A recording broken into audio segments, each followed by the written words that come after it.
لبيك لا شريك لك لبيك إن الحمد.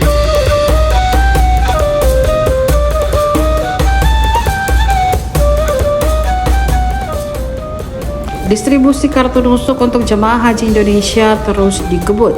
Hingga Minggu 25 Mei 2025, 8 syarikat sudah menyalurkan lebih dari 90% kartu. Bahkan ada yang sudah mencapai 97%. Dirjen Penyelenggaraan Haji dan Umroh Kemenak Hilman Latif meninjau langsung pembagian hotel di 502 Mekah pada Minggu 25 Mei 2025. Ia turun tangan menyerahkan kartu satu persatu sambil memverifikasi nama jemaah. Kartu nusuk sangat penting. Selain sebagai identitas, kartu ini menjadi syarat akses ke Masjidil Haram dan pergerakan menuju Arafah saat puncak haji nanti. Ilma menegaskan semua jemaah akan menerima kartu sebelum musnah. Kendala teknis seperti keterlambatan distribusi karena paspor jamaah masih ditahan maktab langsung ditangani lewat koordinasi intensif.